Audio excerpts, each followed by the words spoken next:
Hello, beautiful people. It is Miss Shanahan back again with another video. In this video, we will be reading Chapter 6 of Tuck Everlasting and learning about something called characterization using a strategy called steal. Today's objective is I can use the steal strategy to describe a character. If you want to have better conversations about the stuff you enjoy and even meet more people who like the same things as you, pay close attention. This is helpful if you're ever talking about movies, books, or video games with anybody. You do this every day. On your screen, you see some images of some characters I like to talk about with people all the time. And you know what? I use the steal strategy every single time. Do you like any of these characters too? This is a version of our steal graphic organizer. STEAL is an acronym or a mnemonic device that helps you remember all the ways that authors describe characters. Most of the time, instead of authors stating a fact about a character, which is kind of boring, they tell us what a character is like by sharing details about them, such as what they say or their speech, their thoughts, what they're thinking, their effect on others or how other characters feel or act towards them, their actions or what the character does, and what they look like or their character's physical appearance. So when we put that all together, we end up with steal. So today we're going to practice finding these details about our main character, Winnie, as we read. So before we start reading, we are briefly going to review some challenge words from this first slide. We're going to come across the word visions, which is something that you imagine. And pleading is the act of begging or asking very seriously. Get reading.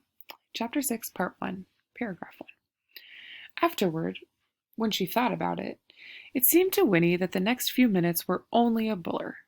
First, she was kneeling on the ground, insisting on a drink from the spring, and the next thing she knew, she was seized and swung through the air, open-mouthed, and found herself straddling the bouncing back of the fat old horse, with Miles and Jessie trotting along on either side, while May ran puffing ahead, dragging on the bridle. Winnie had often been haunted by visions of what it would be like to be kidnapped. But none of her visions had been like this, with her kidnaps just as alarmed as she was herself. She had always pictured a troop of burly men with long black mustaches who would tumble her into a blanket and bear her off like a sack of potatoes while she pleaded for mercy.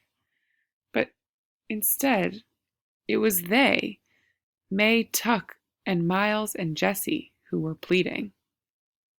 Oh my goodness, so Winnie has just been kidnapped by the Tucks. Let's zoom in here on paragraph 2. What is Winnie thinking? Good. Yeah, she's thinking, right, that she had always pictured a troop of burly men with long black mustaches who would tumble her into a blanket. So, in our steal organizer, we will add her thoughts to that blue thoughts box. In this case, we've added she always pictured a troop of burly men and some other thoughts that we can infer, like that she was going to run away anyways, and she's probably thinking that strangers are taking her. They might do anything. Let's keep reading. As we read, we're going to think about another part of characterization and steal, the effect on others. Let's read from paragraph 3. Please, child, dear child, don't you be scared. This was May, trying to run and call back over her shoulder at the same time. We wouldn't harm you, for the world. If you'd yelled or anything, this was Jessie, someone might have heard you, and that's too risky. And Miles said, we'll explain it as soon as we're far enough away. So getting back to that e-box, the effect on others, what effect does Winnie have on May, Jessie, and Miles? How do they feel about her, and how do they act towards her? Good. So in our steel organizer, we will just add that now they've kidnapped Winnie, she makes them anxious, nervous, and worried. They also don't want to scare her. So as we put these details together, we're starting to characterize Winnie. Let's go from paragraph 5. Winnie herself was speechless. She clung to the saddle and gave herself up to the astonishing fact that, though her heart was pounding and her backbone felt like a pipe full of cold running water, her head was fiercely calm. Disconnected thoughts presented themselves one by one, as if they had been waiting their turn in line. So this is what it's like to ride a horse. I was going to run away today anyway. What will they say when I'm not there for breakfast? I wish the toad could see me now. That woman is worried about me. Miles is taller than Jessie. I'd better duck if I don't want this next branch to knock me off. Let's focus quickly on that vocabulary word in paragraph 5, astonishing. If something is astonishing, it is surprising or shocking. So in this case, what is astonishing to Winnie? Let's keep going from paragraph 6. They had come to the edge of the wood now, with no sign of slowing their rapid jog. The road, where it angled across the meadow, was just ahead, dazzling white in the open sunlight. And there, standing on the road, was the man from the night before, the man in the yellow suit, his black hat on his head. Discovering him, seeing his surprise, and presented at once with choices, Winnie's mind perversely went blank. Instead of crying out for help, she merely goggled or stared at him as they fled past the spot where he stood. May Tuck was the only one who spoke, and the most she could offer was, "Teaching our little girl how to ride." Only then did it come to Winnie that she ought to shout, wave her arms, do something. But the man had fallen away by that time, and she was afraid to let go of the saddle, afraid to turn around, lest she fall off the horse. In another moment, it was too late. They had sped up the hill and down its other side, and the opportunity was lost. So, Winnie is being kidnapped by the Tuck family and suddenly sees the man in the yellow suit who had been asking her grandmother questions the night before. This is a great time to think about her actions. Take a close look at paragraph 7. What were Winnie's actions? Or what did she do?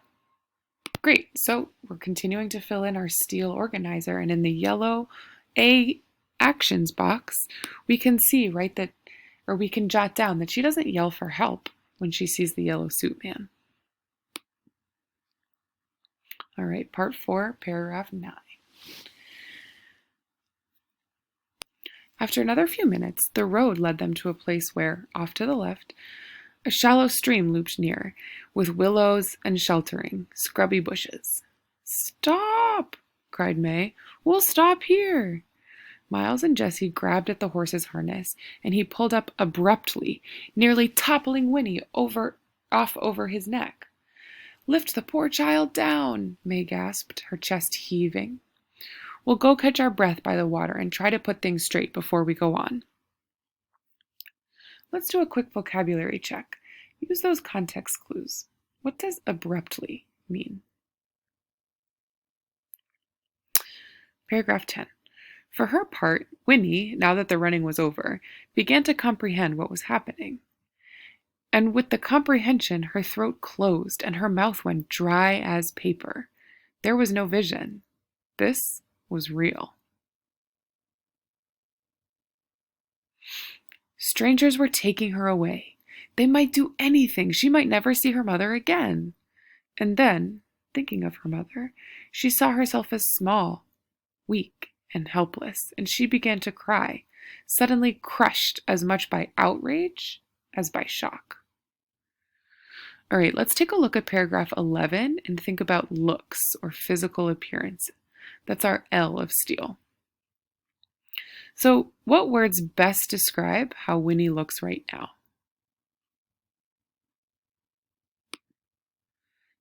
Yep, so in our purple looks or L box, we're just going to add that she starts crying when she realizes what happened as the family stops running. Paragraph 12.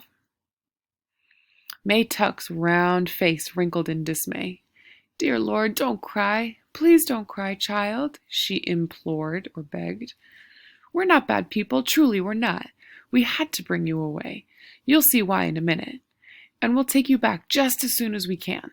Tomorrow, I promise." When May said tomorrow, Winnie's sobs turned into wails. Tomorrow? It was like being told she could be kept away forever. She wanted to go home, now, at once, rush back to the safety of the fence and her mother's voice from the window. May reached out to her, but she twisted away, her hands over her face, and gave herself up to weeping. "This is awful," said Jessie. "Can't you do something, Ma? The poor little tad. We ought to have had some better plan than this," said Miles. Let's look again at our E of steal, or the effect. Find some 3-star evidence in this part that shows the effect Winnie has on others.